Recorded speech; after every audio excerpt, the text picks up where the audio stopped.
आचार्य श्री गुरुवर विद्यासागर महाराज की।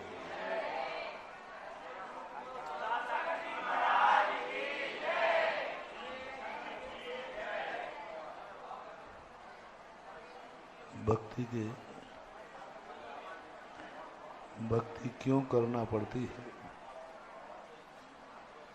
भक्ति हमारा मार्ग नहीं है, भक्ति हमारा लक्ष्य नहीं है, भक्ति एक व्यवस्था है। क्योंकि जो किसी को बड़ा नहीं मान सकता वो स्वयं भी बड़ा नहीं हो सकता। जो किसी के सामने नहीं झुक सकता उसके सामने भी कोई नहीं झुक सकता। हर क्रिया का एक कंसेप्ट है बीज, हर क्रिया का एक फल है फसल। तो बीज जिसका होता है फसल उसी की आती है। हम चना बोएंगे तो गेहूं नहीं आएगा, चना ही आएगा।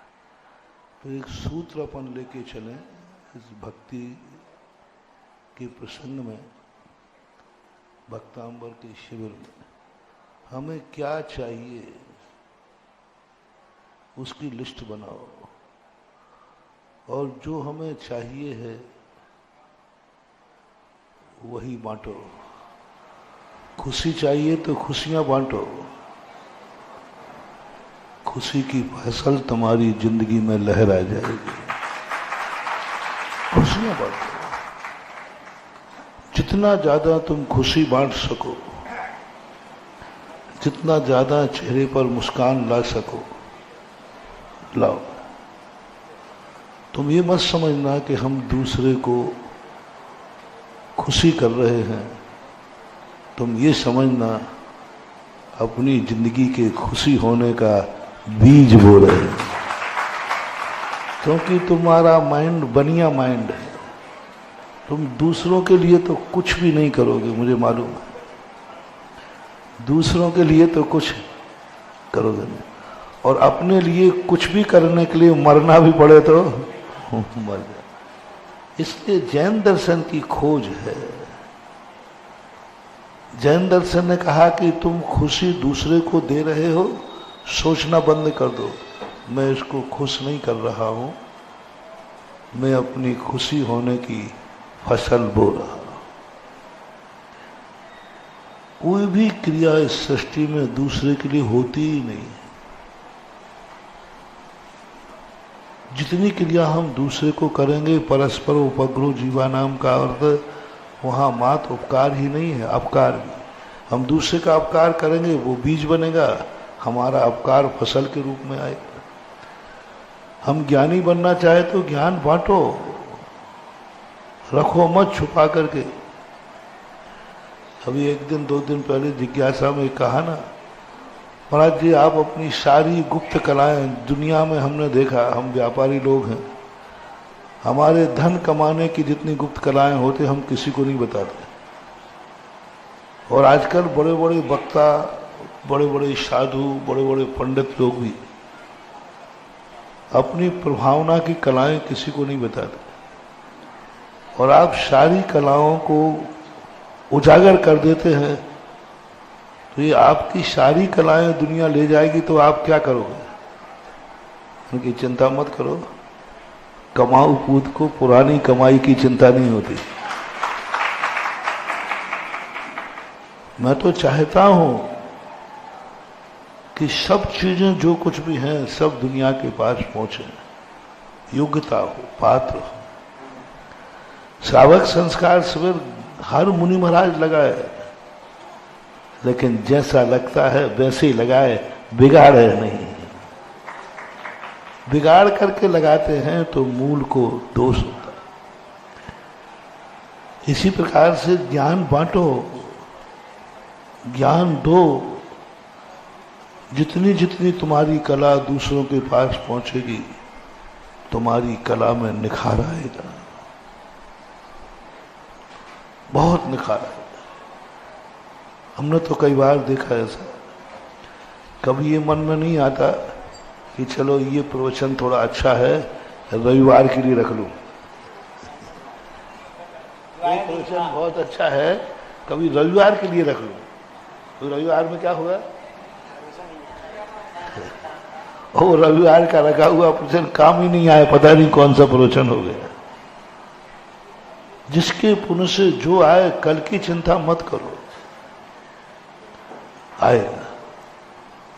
जैन दर्शन ने हर चीज को उजागर करने को कहा, खुला रखो, सबको रसपान लेने दो, तुम वो फूल बन जाओ, हर भौरा तुमसे रस लेकर मधु बनाए, हर भौरा रस लेकर मधु बनाए, ऐसी स्थितियों को लेकर। तो इसी का एक कड़ी है भक्ति। भक्ति भगवान की नहीं की जाती है, भगवान की भक्ति करना, भक्ति तो बीज है, फसल है भगवान बनना। जो भक्ति का बीज बोता है उसके जीवन में भगवान की फसल आती है, भगवान की फसल। जैन दर्शन में है ही नहीं भक्ति। मैंने कहा था ना, भक्तिवादी जैन दर्शन नहीं है, भगवानवादी। भगवान की भक्ति जैन दर्शन में है ही नहीं, ये बिल्कुल झूठ है, बिल्कुल झूठ है। जैन दर्शन में तो भगवान बनने की विधि है, भक्ति की विधि तो है ही नहीं। भक्ति की विधि तो, ये जो भक्ति अपन करते हैं किसकी विधि है? बंदे तद्गुण भगवान बनने की विधि। एक कंजाइश ने कहा, बोले महाराज जी पर की प्रशंसा करने से क्या होता है? भगवान की जय जयकार करो, उनकी प्रशंसा से क्या होने वाला?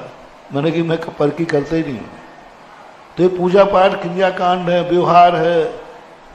मैंने क्यों? ये तो पर की क्रिया है। मैंने कि तुम जैसे मूर्ख करते होंगे पर की क्रिया। मैं मंदिर में जाकर भगवान की पूजा करता ही नहीं हूँ, मैं तो भगवान बनने की प्रैक्टिस करता हूँ।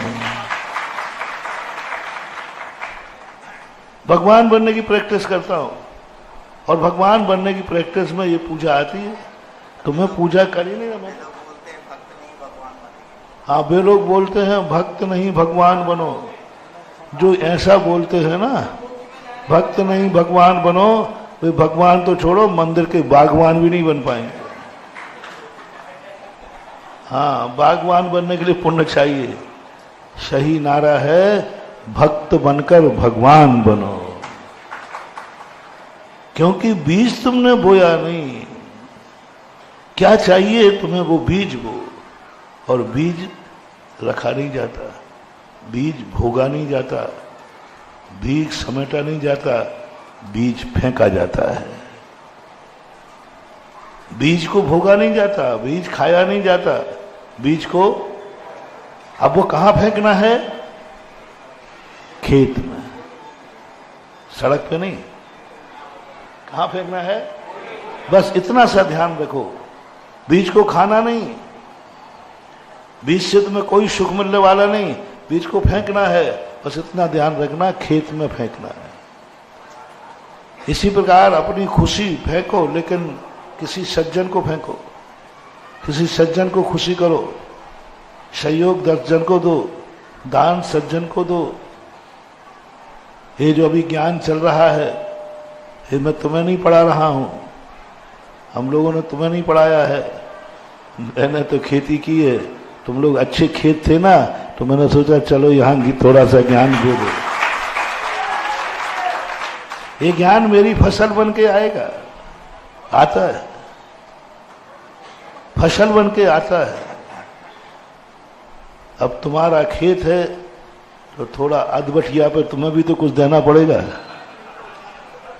भगवान का खेत है तो किसी खेत में यदि अपनी फसल बोएंगे तो उसको अधबटिया बोलते हैं। खेत किसी का हो, बीज किसी का हो, और फिर बोने वाला है तो उसको क्या बोलते हैं?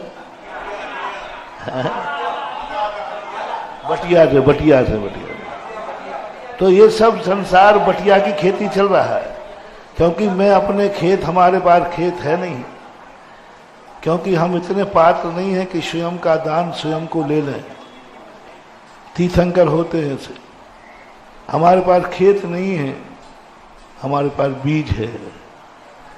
खेत भगवान के पास है, बीज हमारे पास है। भक्त दोनों में मिलकर के अधबटिया कर लेता है भगवान, आधा तुम्हारा आधा हमारा।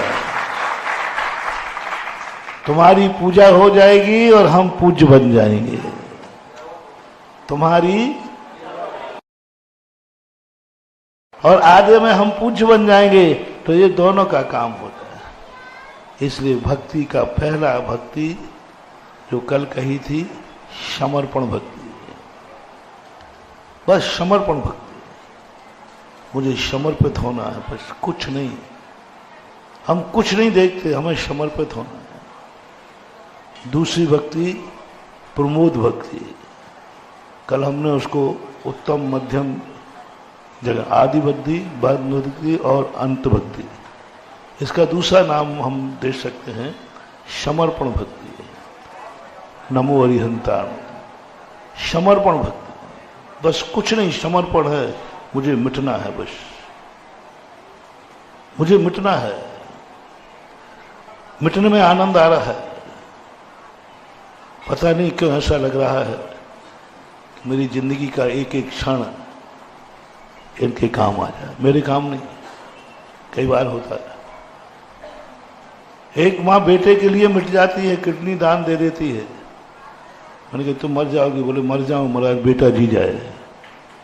क्या रहा, कुछ नहीं, मिटना है उसको। कभी ऐसा भाव जागता है, किसी के लिए मिटने को तैयार होता है, उसको खुशी होती है मैं मिट जाऊं। प्रकृति ऐसी ही है। प्रकृति को मां क्यों कहते हैं? क्योंकि प्रकृति सदा मिटती है। एक पेड़ रहता है, वो मिटता जाता है, और ऐसा मिटता है, ऐसा मिटता है। परोपकाराय तरु प्रसूति, परोपकाराय वहन्ति नद्यः, परोपकाराय गवाम प्रसूति, परोपकाराय शताम विभूति। परोपकाराय, जितने वृक्ष हैं वे अपने तरु न खावे अपना फल, वो अपना फल खाते ही नहीं, वो दूसरों को खिलाता है। गाय अपना दूध स्वयं नहीं पीती, दूसरे को पिलाती, बच्चे को पिलाती। इतना राग। परोपकाराय नहंति नद्यः वहन्ति नद्यः, परोपकार के लिए नदी बहती है। परोपकाराय शताम विभूति, सज्जन पुरुषों के पास जो विभूति होती है उनको लुटाने में आनंद आता है। लूटो, सब सुखी रहे, स्वयं की चिंता ही नहीं।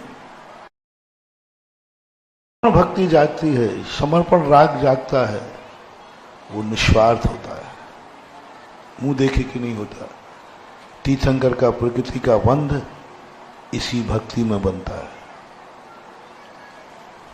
इसी भक्ति में जब तीव्र राग जागता है, मुझे कुछ नहीं चाहिए, मुझे संसार सुखी चाहिए, मुझे कुछ नहीं चाहिए, मुझे हर चेहरा मुस्कुराता हुआ चाहिए, मुझे कुछ नहीं चाहिए, मैं किसी भी आंख में आंसू देखना नहीं चाहता। देखो दो चीजें, हे भगवान ऐसा आशीर्वाद दो ना मेरी आंख में कभी आंसू ना आए। ये तो सारा जगत कहता है, कुछ बिरले लोग होते, भगवान एक आशीर्वाद दो ना मैं कभी भी आंख खोलूं मुझे किसी आंख में आंसू। ये है तीर्थंकर प्रकृति का। ये पहली भक्ति में तीर्थंकर प्रकृति का बंध होता है, जहां समर्पण आता है। कुछ नहीं, मैं समर्पित हूं, मुझे मिटना है, बस बदले में कुछ चाहिए नहीं। रामचंद्र जी एक बार बैठे हुए थे अयोध्या के अंदर, सभी को उन्होंने सब कुछ दे दिया। जिन जिन ने उपकार किया था, सुग्रीव को किष्किंधा का राज दे दिया, विभीषण को लंका का राज दे दिया, अपने भाइयों को भी सबको दे दिया, शत्रुघ्न को मथुरा का राज्य दे दिया। भरत ने कुछ स्वीकार किया नहीं, लक्ष्मण साथ में ही थे। जितनों ने उपकार किया सबको दे दिया, क्योंकि सज्जन पुरुष कृत उपकारम न विस्मरन्ति साधवा। एक मोटिवेशन लेना महानुभाव, उपकार करने वाले को कभी याद नहीं रखना चाहिए। उपकार, रिपीट करता हूं, यदि अपन किसी पर उपकार करें तो उपकार करने के पहले ये सोच लेना, उपकार करने के बाद आपको उपकार याद नहीं रहना चाहिए। मैंने कोई उपकार किया है, आप लोग उपकार करते, उसका फल क्यों नहीं मिल रहा है? क्योंकि आप उपकार को याद रखते हैं। किसी को आप कुछ भी चीज दें, आप सबसे पहले नियम कीजिए, मैं इसको याद नहीं रखूंगा। दान दे के भूल जाओ, ऐसे भूल जाओ जैसे अर्घ चढ़ाकर तुम भूल जाते हो कि अर्घ का मेरे चढ़ाने के बाद क्या हुआ है। तुम दान को याद रखते हो, मैंने इतना दान दिया, मैंने इतना दान दिया, मैंने इतना दान दिया, मैंने इतना दान दिया। ये सब मुनीमगिरी करते रहो, मुनीम की मजदूरी तुम्हें मिलेगी, दान का पैसा कुछ नहीं मिलेगा। पहला सिद्धांत वहां जिंदगी में, जो कुछ भी हमने किसी पर भी उपकार किया है उसको करने के बाद तुरंत भूल जाएंगे। ये सबसे बड़ी साधना है, सबसे बड़ी तपस्या है, भूलना। और तुम लोग क्या करते हो, याद रखते हो और बाद में उल्हाएं और देते हो, मैंने तुम्हारे लिए क्या क्या नहीं किया, खत्म। पर ब्लैकमेलिंग और करते हो, ज्यादा गड़बड़ मत करना, मेरी कुंडली तेरी कुंडली मेरे पास, उसको दबाओगे, जिंदगी भर टॉर्चर करोगे।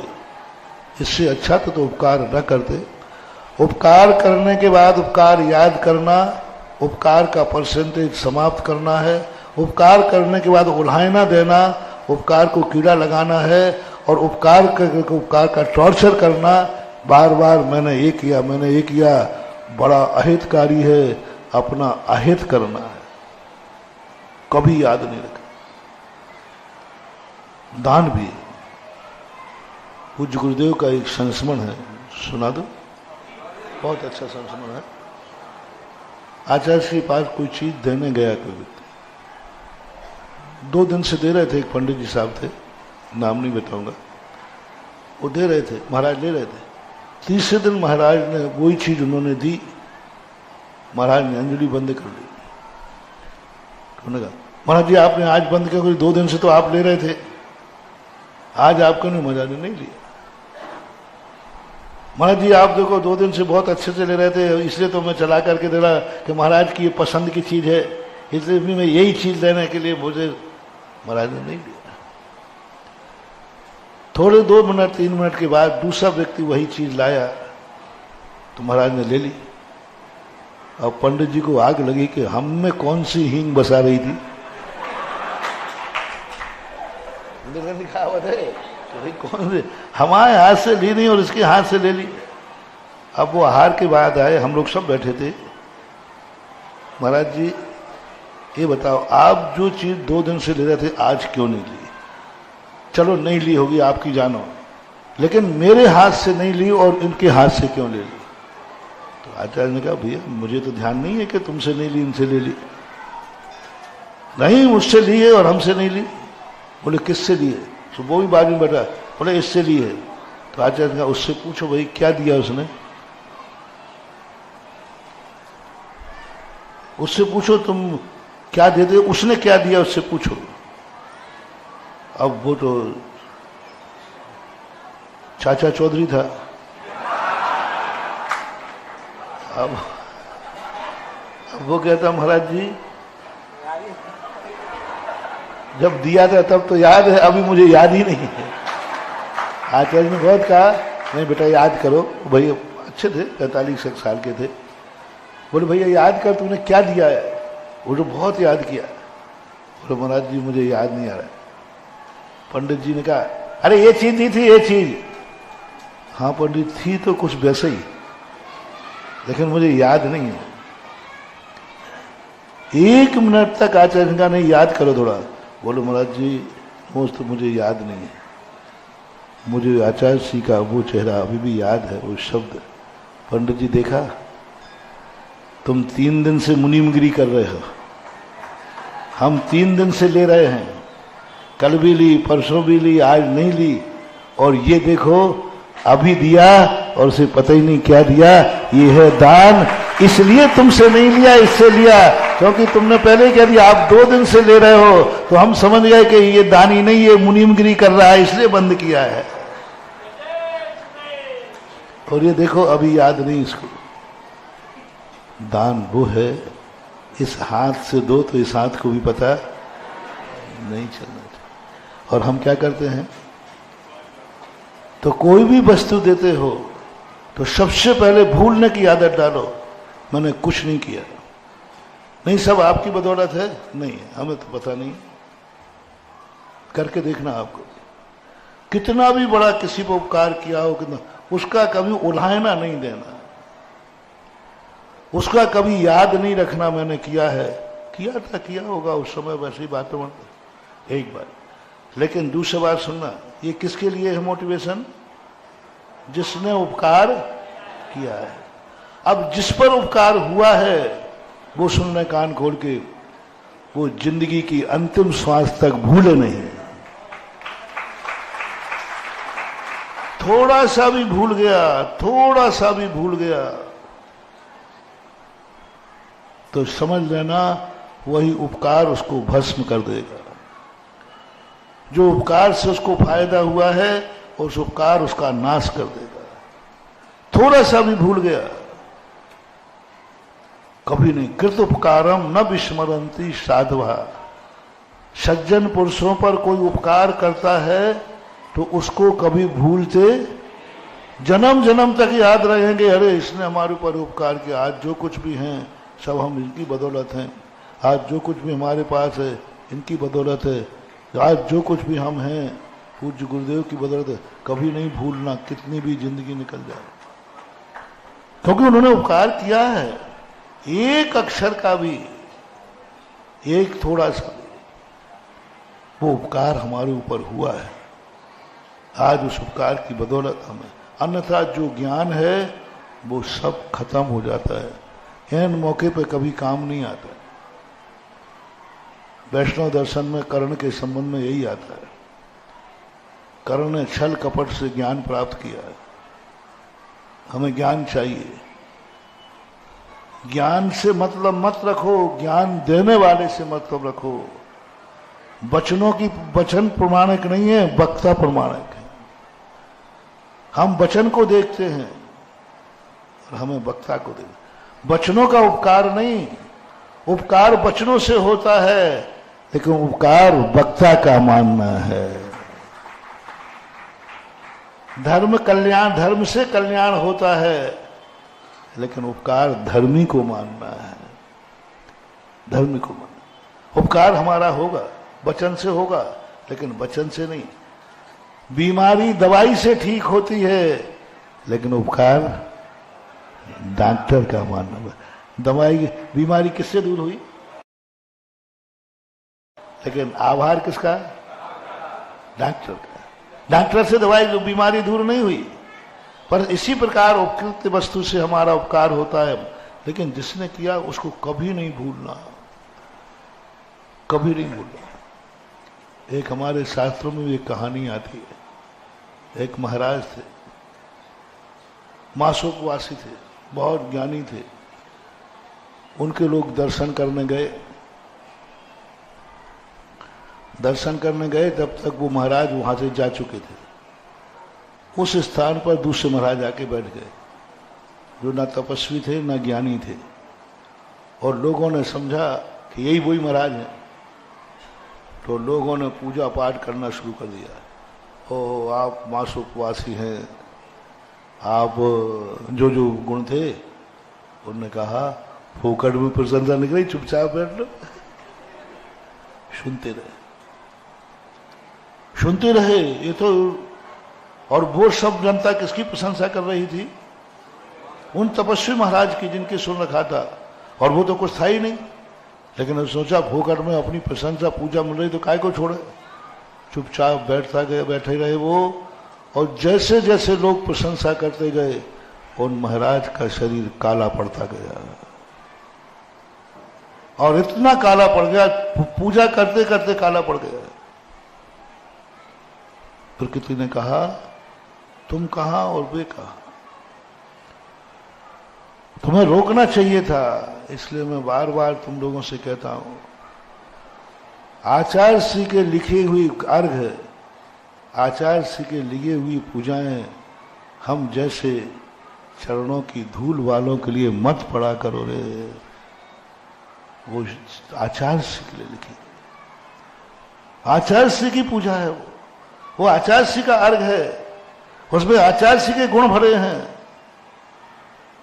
अकेला तुमने नाम उठा दिया, वो एक अर्घ आता है ना, हाँ आज विद्यासागर जी आचार्य श्री के चरणों में ऐसे कर, बस आज सुधा सागर के चरणों में। लो साहब एक क्या कटिंग करी है तुमने, सुधा सागर जी के चरणों में।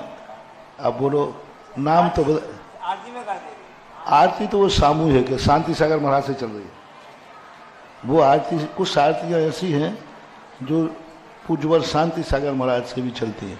शांति सागर को भी यही चलती थी, गुण आगर के 7 घोड़ा जो थे ना महाराज, उनके लिए भी हुई। उनकी जैन मित्र में देखी थी हमने ये आरती, शांति सागर, वीर सागर, शिव सागर, ये आरती तो चलती आई परंपरा से।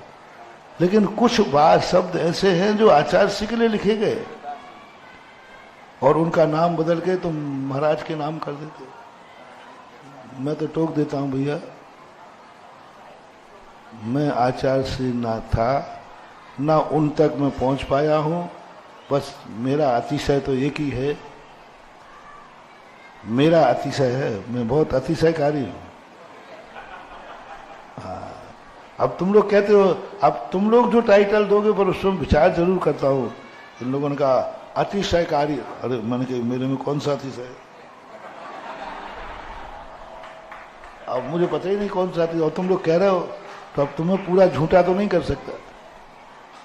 तो बागड़ में महाराज लोग मिले थे, लोग इन लोगों ने बोला सुधा सागर में आती, हम अब तो महावृति कह रहा है, अब तो महाराज लोग कह रहे, तो मैंने कि होना तो चाहिए मेरे में।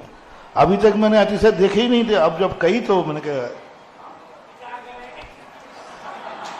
कहाँ है, तो कहीं देखने में नहीं मिला। अरे फिर मिल गया मिल गया मिल गया, हीरे का हीरे का हीरे का मिल गया मिल गया। मैंने फिर प्रवचन में कहा मिल गया अतिशय, सुधा सागर का अतिशय। सबसे बड़ा अतिशय है कि मैं आचार्य विद्यासागर के चरणों की धूल हूं।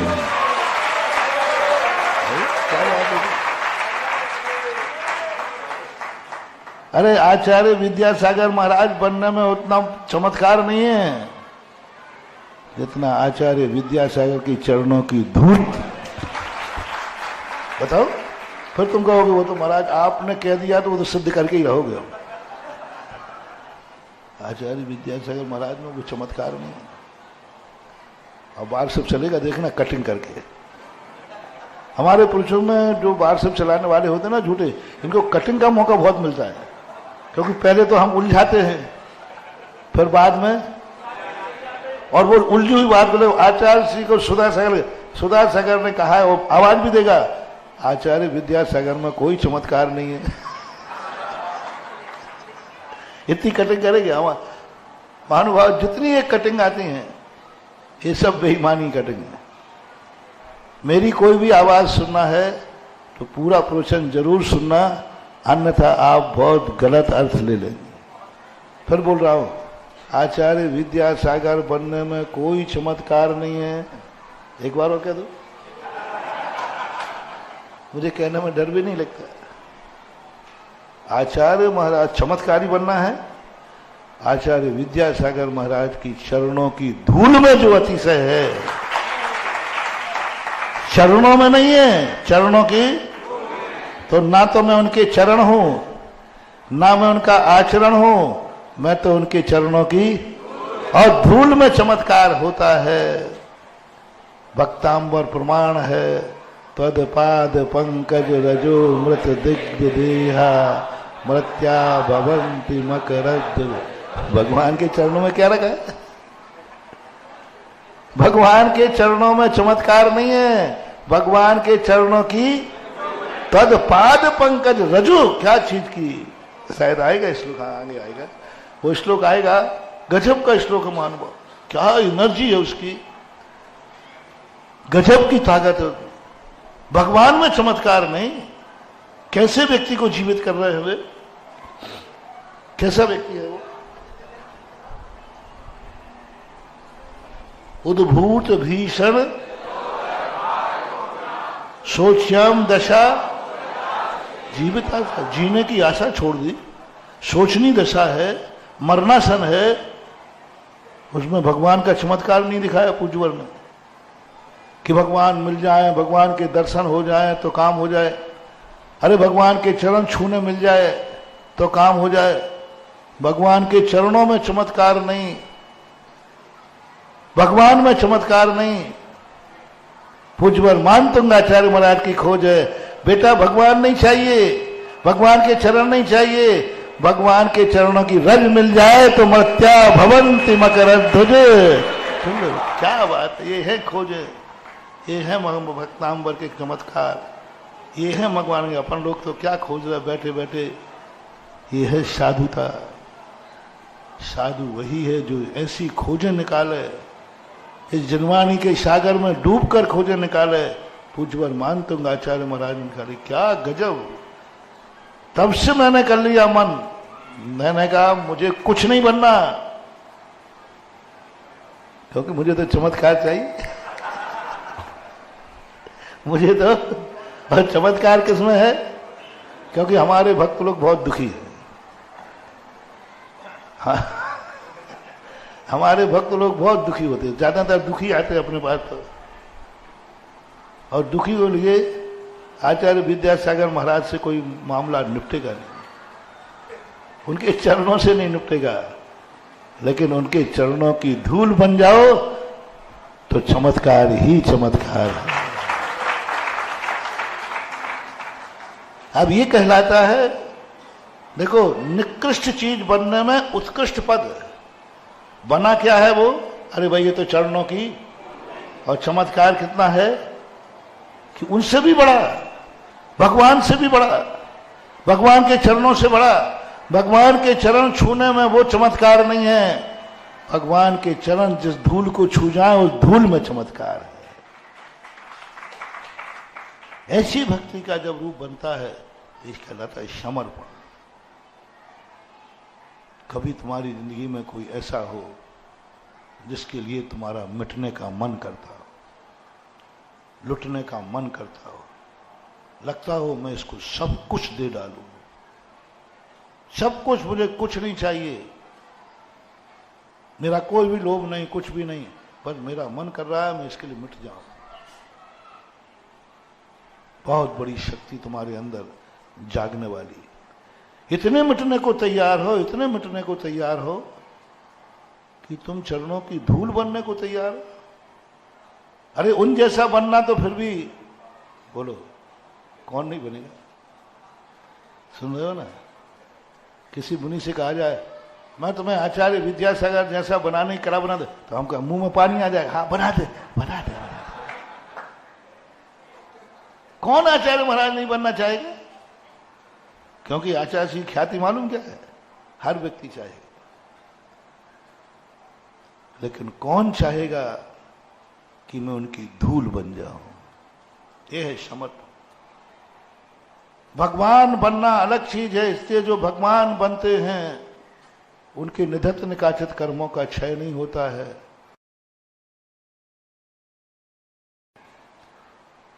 जो गंधोदक लेते हैं वे व्यक्ति एक ऐसी शक्ति पा जाते हैं बहुत बड़ी। दूसरी भक्ति गुणशुभ प्रमोदम, प्रमोद भक्ति। भक्तांबर में पहली नंबर की भक्ति इन्होंने नहीं की, दूसरे नंबर की प्रमोद भक्ति। मानतुंग आचार्य गदगद हो गए, प्रमोदित हो गए, ऐसा व्यक्ति मुझे मिला, ऐसा व्यक्ति मुझे मिला, ऐसे आचार्य श्री हमें मिले। ओहो, इनकी महिमा तो विचित्र है, यानी महिमा सुनकर के तुम्हारे अंदर आनंद आया, महिमा सुनकर के आनंद आया, माल का वैभव देखकर आनंद आया, ये कहलाती है प्रमोद भक्ति। समर्पण भक्ति कल जो कहा था उसी का टाइटल दे रहा हूं। आद्य भक्ति, मध्यम भक्ति, अंत भक्ति, उसका टाइटल क्या है? समर्पण भक्ति, प्रमोद भक्ति। प्रमोद भक्ति, ये भक्तांबर में प्रमोद भक्ति है। और अंत में एक भक्ति होती है आभार भक्ति। आभार भक्ति होती है जो मानतुंग आचार्य महाराज ने नहीं की। इन्होंने मात्र प्रमोद भक्ति की है, आभार भक्ति छोड़ दी। आभार भक्ति का अर्थ है कि हमारे ऊपर जो कुछ भी उपकार हुआ है मैं इनका सदा आभारी रहूंगा। ये साधु के सज्जन पुरुष की लक्षण है कि जिसने हमारे ऊपर किया है हम उसके आभार को कभी नहीं भूलेंगे। कभी उपकारी का नाम नहीं छुपाना, कभी भी आभार नहीं भूलना। सुबह मंदिर जाते हो तो शाम को जरूर जाना। सुबह मंदिर जाना तुम्हारा स्वार्थ है और शाम को मंदिर जाना यही परमार्थ है, सज्जन है, साधुता है। सुबह तो इसलिए जाते हो कि तुम्हें दिन भर अच्छा, शाम को इसलिए जाओ कि भगवान आपकी कृपा से आज का दिन अच्छा निकले।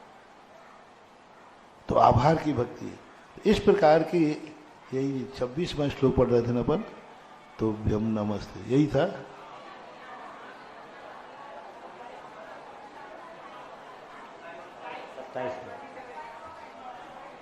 अच्छा, अशोक वृक्ष हो गया था। तो अशोक वृक्ष की महिमा को अपन ने समझा था। अशोक देखो, भगवान अशोक वृक्ष 12 गुना ऊंचा होता है, भगवान उसके नीचे हैं, फिर भी महिमा ऊंचे वाले की है कि नीचे वाले की? ये भक्ति देखो। हम दूसरे का सहारा ले रहे हैं तो इसका अर्थ है नहीं कि हम नीचे हो गए। कभी कभी दूसरे का सहारा लेने से सहारा लेने वाले की इज्जत बढ़ जाती है, इज्जत बढ़ जाती है। बताओ, सहारा लेने वाला जो, तो हम किसी के सहारे होंगे तो हमारी इज्जत घट जाएगी? नहीं बेटा, इज्जत बढ़ जाएगी। कोई नहीं पूछ रहा है और एक आवाज लगा दो, मालूम मैं विद्यासागर महाराज का चेला हूं, अरे तालियां बज जाएंगी। अब देखो, शरण में आने से इज्जत बढ़ी या घटी? बढ़ी, बढ़ी। विभीषण राम की शरण में आया तो उसकी इज्जत बढ़ी या घटी? बढ़ी, बड़ी। ठीक है, वो मुहावरा बना दिया घर का भेदी, वो तो लंका वालों ने बनाया, वो तो लंका वालों ने बनाया। अपन लोगों ने बनाया, देखो कम से कम उसने इसके राम की शरण में आ गया, विभीषण को कौन पूछता, मारा जाता। जैसे कुंभकर्ण, आज विभीषण भी दशहरा मैदान में जल रहा होता, लेकिन उसने राम की शरण आकर के अपनी इज्जत बना ली। इसलिए वो वृक्ष धन्य हो रहा है जो इतना ऊंचा होकर के उसके नीचे भगवान बैठे हैं। तो अशोक वृक्ष भी ये सब जो नाना प्रकार की मूर्तियां दिखाई जा रही हैं, भगवान को नाना रूप दिखाया जा रहा है। बंधुओं, ये नाना शक्तियां हैं, नाना शक्ति। भगवान का एक ही रूप दिखाओ ना, बीतरागी रूप। बीतरागी रूप से कभी कुछ एनर्जी नहीं मिलेगी, शिक्षा मिलेगी। बीतरागी स्वरूप यदि आप भगवान को देखोगे तो शिक्षा मिलेगी, एनर्जी नहीं मिलती, किंचित मात्र भी एनर्जी नहीं मिलेगी, शिक्षा मिलेगी। आप बीतराग मुद्रा को देखिए। और हमने मंदिर जो बनाए हैं, गृहस्थों ने बनाए हैं, शिक्षा के लिए नहीं बनाए हैं। इनको कुछ चाहिए। भिखारी किसी के दरबार इसलिए नहीं आता है कि ये बड़ा आदमी है, भिखारी दरबार इसलिए आता है कि इसमें से कुछ मुझे मिलना चाहिए। तुम्हारा गुणानुवाद कर रहा है भिखारी, सेठ जी आप महान है, आप, तो वो तुम्हारे बड़प्पन की नहीं कर रहा है, उसको आशा है कि हमें कुछ। इसी प्रकार भक्त भगवान के दरवाजे इसलिए नहीं आया है कि भगवान आप भगवान हैं, आपकी जय हो, आपकी जय हो, आप महान हैं, आप धन्य हैं। ये बीतराग भक्ति है, सर्वोत्कृष्ट भक्ति है। इससे तुम्हें शिक्षा मिलेगी बीतरागी बनने की, इससे शिक्षा मिलेगी तुम्हें कष्टों को सहन करने की, इससे शिक्षा मिलेगी तुम्हें सहिष्णु होने की, कितना भी संकट आ जाए, आप वीतराग भगवान को ध्यान करना, कभी करना, वीतरागी भगवान को ध्यान करना। और उन भगवान को ध्यान करना जिसने सहन किया। मच्छर काट रहे हो, आप सुकौशल मुनि महाराज का ध्यान करना, आप मच्छर काटते रह जाएंगे, तुम्हारी सामयिक चालू रह जाएगी। और कोई तीर्थंकर की बस की बात नहीं। नमोकार मंत्र मच्छरों को नहीं भगा सकता, ना भक्तांबर भगा, कुछ नहीं भगा, किसी में ताकत है ही नहीं जो नमोकार मच्छरों के कष्ट को सहन करा दे। मात्र सुकौशल महाराज और सुकमाल महाराज ये दोनों हैं जो कछुआ छाप अगरबत्ती है, और क्या बोलते वो लगाते ना, अलाउट अलाउट अलाउट, ये दोनों महाराज बिल्कुल अलाउट है एकदम। मैं कई बार लगाता हूं, अभी यही लगा के रात भर निकालता हूं, अलाउट। ये दो, और कोई नमोकार मंत्र की खूब मालाएं फेरनी। और मच्छरों को कई बार तो अब वो बताता नहीं तुम कहोगे, आपकी बता रहे तो मैं अपनी नहीं बताता हूं, थोड़ा मानी हूं ना मैं। आप लोग जब मच्छर होता है तो माला पहनो, मच्छर माला ही सही। हमारा मन भी कई बार माला फेरते फेरते जब मच्छर आता ना हो जाता है ना। नमोकार मंत्र भी इतना ही शक्ति रहता है। मात्र ये दो महाराज ऐसे कछुआ छाप हैं, इन दोनों महाराजों को लगा लो फिर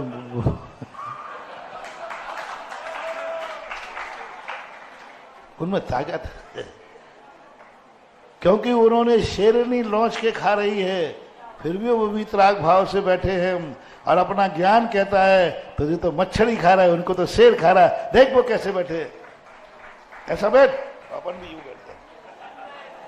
अब वो मच्छर काट रहा है, यूं कर रहा हूं, काट रहा है, लेकिन थोड़ी ताकत तो आ जाती, क्योंकि उन्होंने सहन किया। तो वीतराग भाव से संकट दूर नहीं होता, वीतराग भाव से सहिष्णुता आती, सर्वोत्कृष्ट भक्ति है।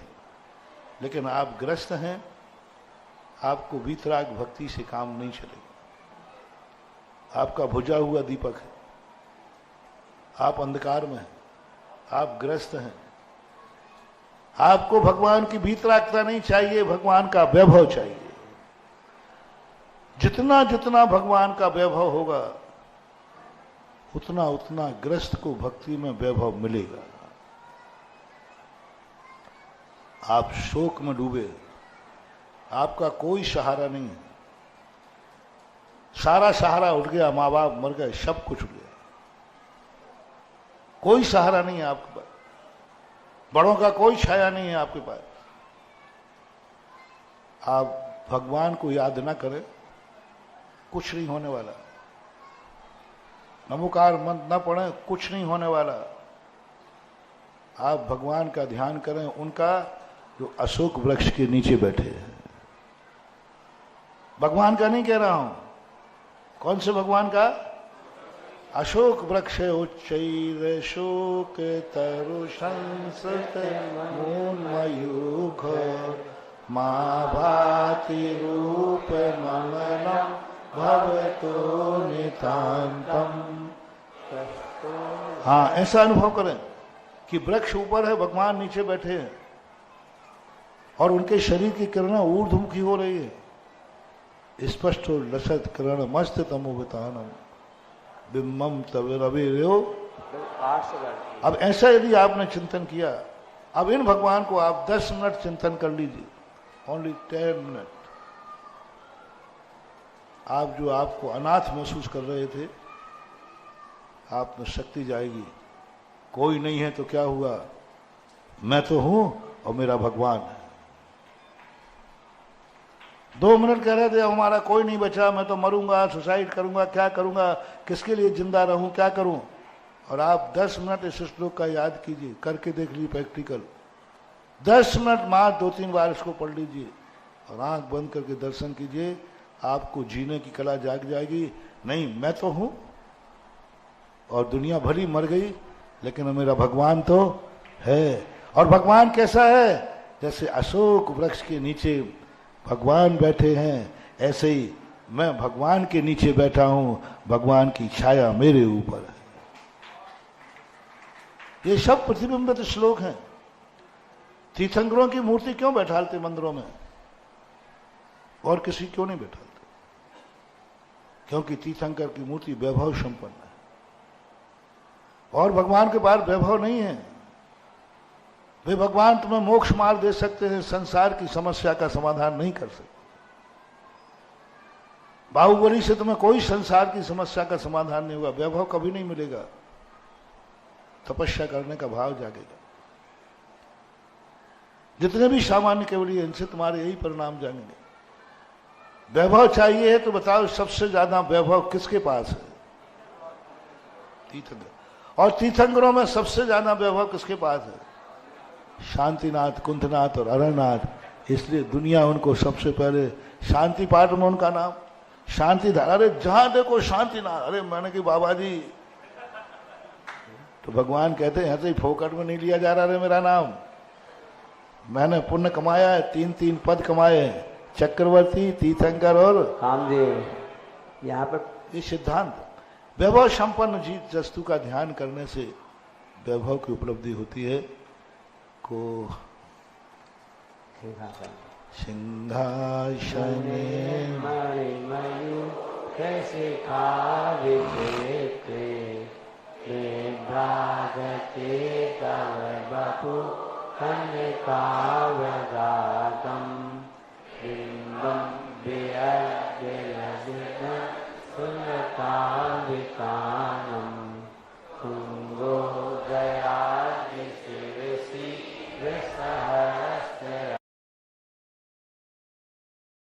आचार्य का खोज। कभी ये मत खोजना, मैं कभी ये नहीं बोलता मैंने यह खोजा है, नहीं। मैं हमेशा मेरे आचरण में है, नेचर में है, जो चीज हमें जहां से मिलती है उसका नाम लेने में संकोच नहीं करता। 10 बार भी मुझे मानतुंग आचार्य का नाम लेना पड़े तो मैं लेता हूं। यह खोज किसकी है? उज्ज्वल मानतुंग आचार्य। इन्होंने खोजा ये, हम तो मात्र उसको प्रचारित कर रहे हैं, हम तो उसको मात्र जान रहे हैं। उन्होंने खोजा है, ये ज्ञान मुझे है, मेरे में खोजने की ताकत नहीं। मेरे में कहाँ ये ताकत है कि मैं भगवान से बड़ा भगवान की धूल को मान लो। मेरी इतनी औकात नहीं है, मैं तो वैसे ही डर जाऊंगा। और आप ही मुझे कहो, कल से कहो महाराज जी बताओ आचार्य जी से बड़ा किसको बता रहे थे? अपने आप को बता। मेरी हिम्मत नहीं, क्योंकि मैं बड़े आदमियों से बहुत प्रभावित हूं, उनको हम इतना नहीं गिरा सकते। हमें डर है कहीं नाराज नहीं हो जाए भगवान। भगवान आपसे ज्यादा ताकत गंदोदक में है, आप में उतनी ताकत नहीं है, तो डर लगता है कि भगवान आचार्य से नाराज नहीं हो जाए। मेरे अंदर भय भी है, मोह भी है, मैं गुरु को नीचे कैसे करूं। लेकिन मानतुंग आचार्य महाराज का साहस है कि वो कहते हैं नहीं भगवान, आपसे ज्यादा ताकत आपके गंदोदक में है। निर्भीक व्यक्ति कह सकता है। इसलिए जिन आचार्यों ने खोजा है, इन आचार्यों का नाम कभी लोप नहीं करना। इन्होंने जिया है, इन्होंने कई रातें गुजारी हैं, इन्होंने कई घंटों गुजारे हैं, इन्होंने एक एक श्लोक को जिया है। अपन तो पढ़ रहे हैं, उन्होंने जिया है, एक एक अक्षर से हूबहू हुए हैं, एक एक एनर्जी को उन्होंने निकलते हुए देखा है। उन्होंने देखा है कि भगवान सिंहासन पर कैसे लगते हैं। उन्होंने देखा है कि अशोक वृक्ष के नीचे भगवान की किरणें ऊर्ध्वमुखी होती, हमें तो कभी नहीं दिखी। आप बताओ, भगवान इतने बैठे हैं, भगवान के शरीर की किरणें ऊर्ध्वमुखी होती है। जब भगवान अशोक वृक्ष के नीचे बैठते हैं तब किरणें कहाँ जाती हैं? बताओ किसने देखा है? झूठ मत बोलना। पूज्यवर मानतुंग आचार्य महाराज ने देखा है उन किरणों को जो बैठे पेड़ के नीचे हैं, और उनकी किरणें कहाँ निकल रही हैं? स्पष्टो लसद किरण आया ना इनमें, समझ उन्मुख उन्मयूख ऊपर की तरफ किरणें निकल रही है। अब ये एनर्जी कैसे देखी होगी उन्होंने? वो जिए, उनको दिखा होगा वो इस पर पुलकित होता हुआ शोभायमान शरीर, उनको दिखा है वो सिंहासन, उन्होंने जिया है भगवान को। अपन को तुम्हारा सिंहासन दिखता है, यदि अच्छा सिंहासन बना दिया जाए ना तो अपन को सिंहासन ही सिंहासन दिखता है,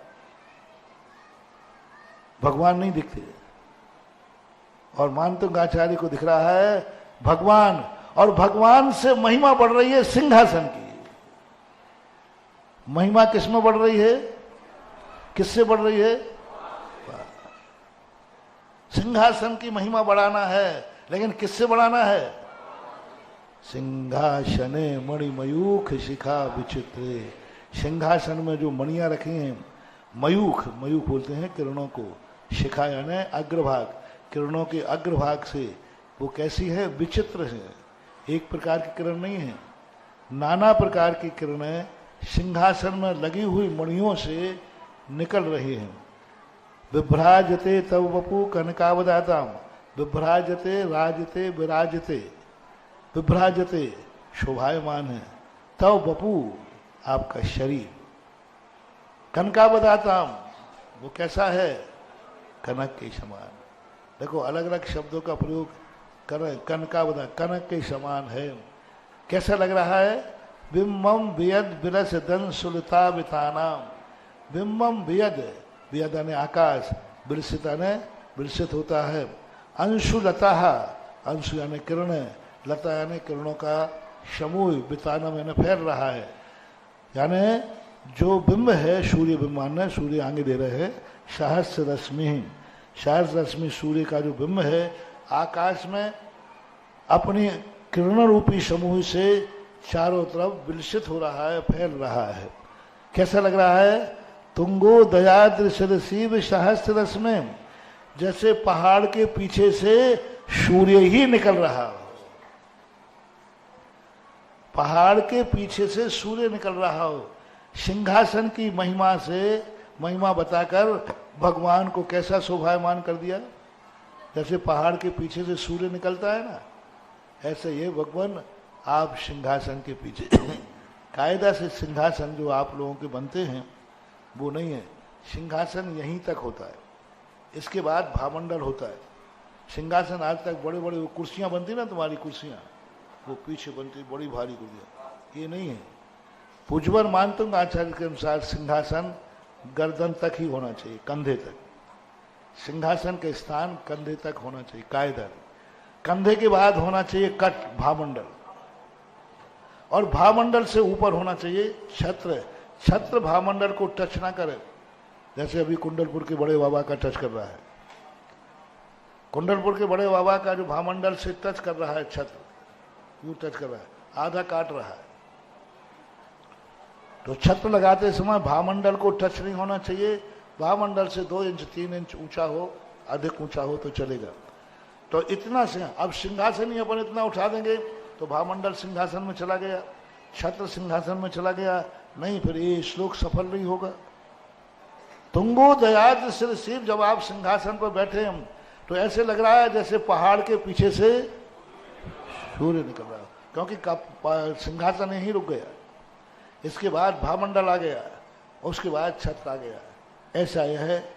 तुंगो दयाद सिर शिव ऐसे कुंदा बदाते चल जा मन जारु शोभम, विभ्राजते तव वपु कल धौते कांतम, उच्चस्य सांके सुचि में दरबारी धार, उच्चस्य तम सूर्यगिरे विवसाते कौंभम। अब यहाँ छत्र के पहले चवर लिया है, आप लोग छत्र को पहले चढ़ाते, कोई बाधा नहीं, कई आचार्यों ने अलग अलग लिए हैं, अलग अलग ढंग से उन्होंने बिंगार चामर सुदर्पण पीठ कुंभ ताल झुदा तप निवारक, तो आगे पीछे भी हो जाते हैं, कोई बात नहीं। इनका कुंता बदाद, कुंदा बदाद, कुंद नाम का एक पुष्प होता है, कुंद के समान थोड़ा हल्का वाइट और थोड़ा सा येलो, ऑफ वाइट कलर के होते हैं, थोड़ा सा उसमें पीलापन।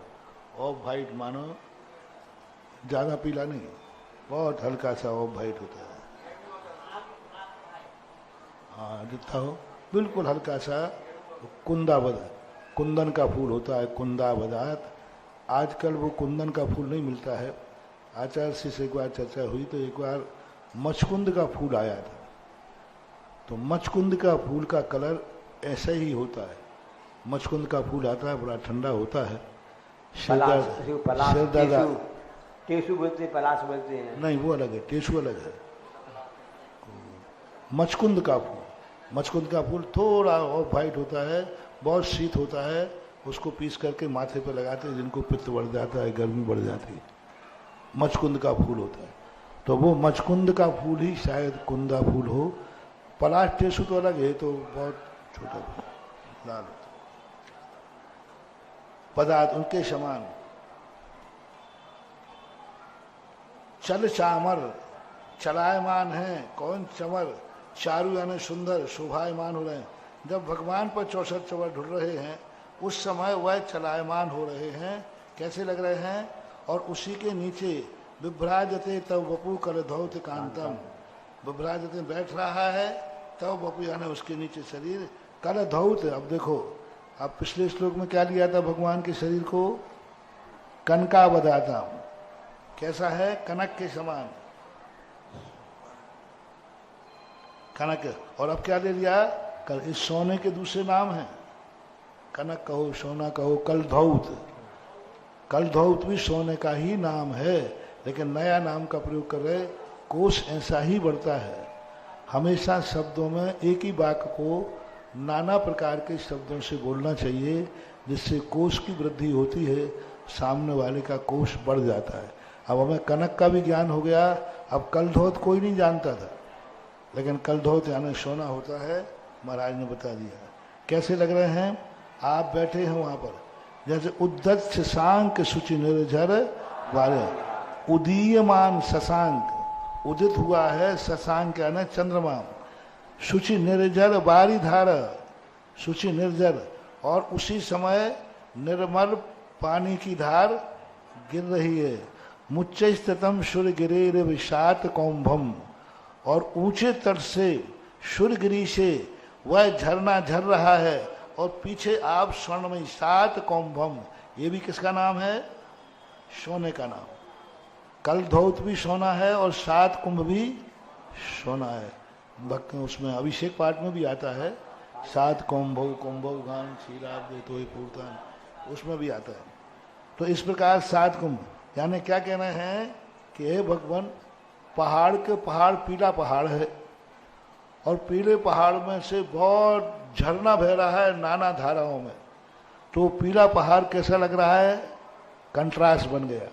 आप वैसे ही स्वर्ण कलर के थे, और जैसे ये चवर ढुल रहे थे तो ऐसे लग रहा था जैसे किसी पहाड़ से निर्मल झरना गिर रहा है।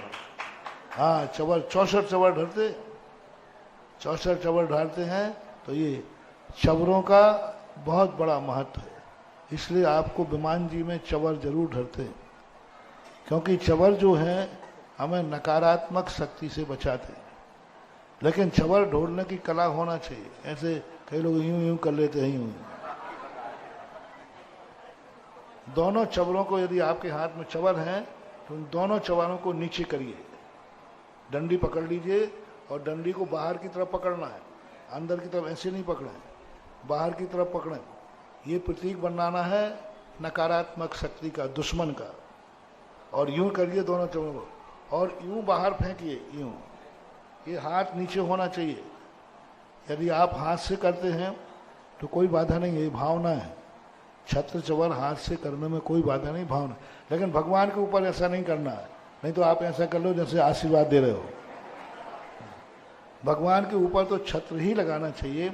भगवान से दूर बैठे हो तो आपको अपने हाथों यूं नहीं करना चाहिए, मुड़िया मोड़ो, ये भावनात्मक कृति है। इसी प्रकार चवरों को हाथ फेंकना है तो यूं फेंकिए, और इनको चलो, और फिर पुनः वहीं लाइए, वहीं ला करके फिर फेंकिए।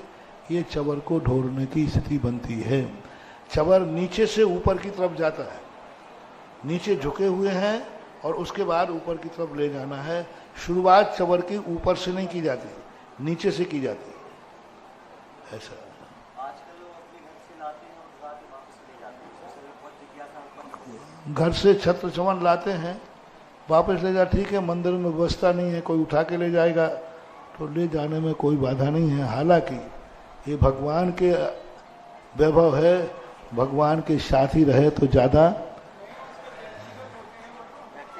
और वो व्यक्तिगत लाते हैं और ले जाते हैं तो कोई ऐसी बाधा नहीं है, दोष नहीं है। लेकिन घर में सुरक्षित स्थान पर रहें, अच्छे स्थान पर रहें, पवित्र स्थान पर रहें, पूजन स्थल पर रहें। ऐसा नहीं कि जहाँ चाहे उनको रख दिया, रसोई घर में रख दिया, बैठक में रख दिया, ऐसा नहीं। चवर भी दो प्रकार के होते हैं, एक चवर अष्टप्रातिहार्य रूप होता है और एक चवर मंगल रूप होता है।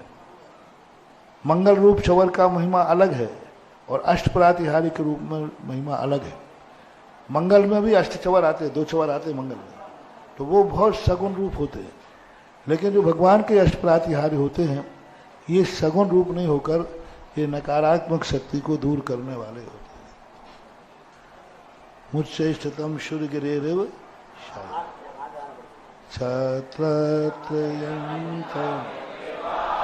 शशांक कांत मुच्चैस्थितं भानुकर प्रतापम मुक्ताफल प्रकरजालशोभम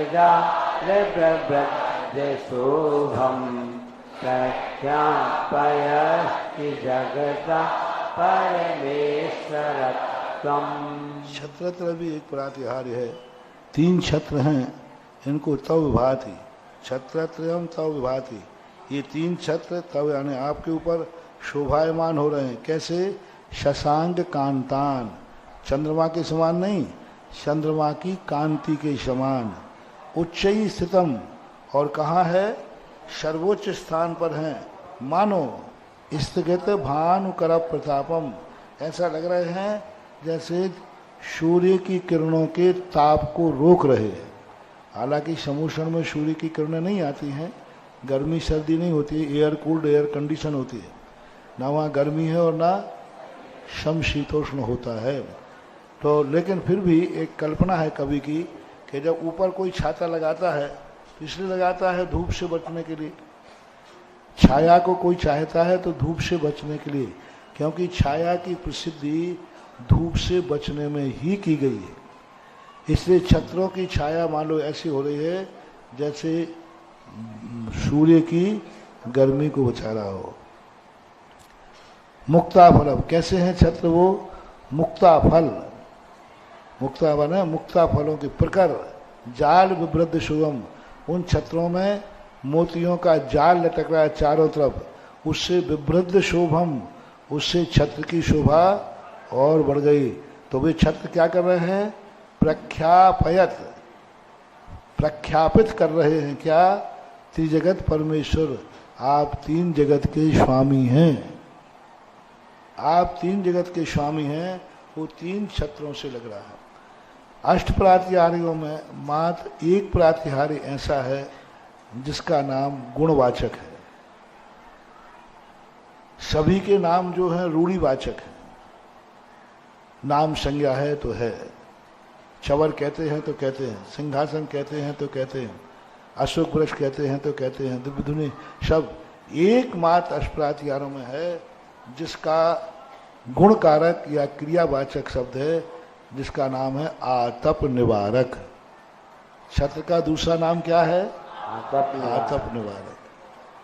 ये जो बात शास्त्रों में आई, पहले मैं सोचता था आप लोग छत्र ही क्यों चढ़ाते? जिस क्षेत्र पे जाओ 5 रुपया का छत्र ले लो, 100 रुपया का छत्र क्यों चढ़ाते आप? तो मैं सोचता था अष्टप्रातिहारी चढ़ाना चाहिए, पता नहीं छत्र क्यों चढ़ाते हैं।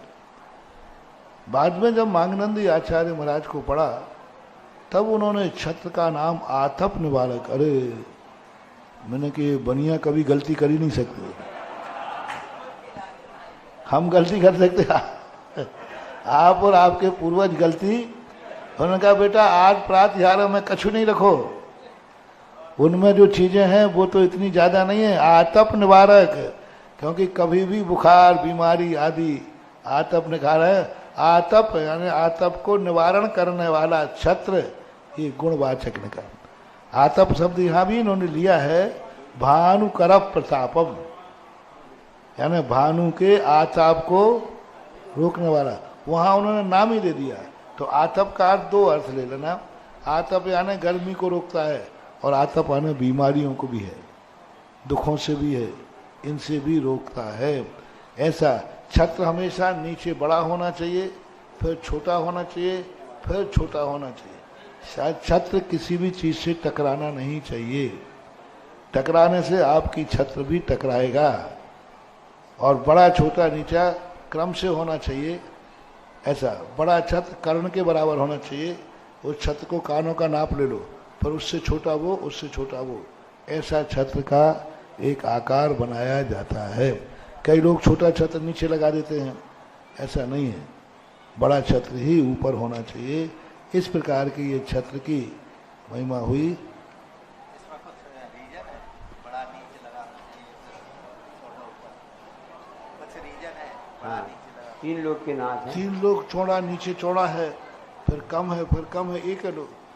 भौतिक एनर्जी से कारण लो तो हर वस्तु शिखर नीचे चौड़ी होती है, ऊपर सकरी होती है। वैज्ञानिक दृष्टिकोण रखो तो पिरामिड नीचे चौड़ा होता है, ऊपर जाकर के छोटा हो जाता है। प्रकृति का जो रूप है, कोई भी वस्तु जितने आकार में ऊपर पैनी होगी, वो उतनी ज़्यादा नीचे की एनर्जी को उतनी दूरी तक फेंकती है, एक सिद्धांत है। और ऊपर की एनर्जी को उतनी ज़्यादा डेवलप करती। पिरामिड का सिद्धांत पढ़ो कि पिरामिड के अंदर वस्तु क्यों गर्म नहीं होती, क्यों ठंडी नहीं होती, क्यों नहीं सड़ती। तो उन्होंने कहा कि जब पिरामिड के अंदर की जो एनर्जी है उसको वो इकट्ठी करके और बाहर एक सुई के माध्यम से फेंकता है।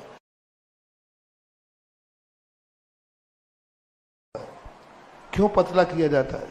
मूल रीजन है, ये पिरामिड फ्रांस के नहीं है, ये तो 400 वर्ष पुराने हैं।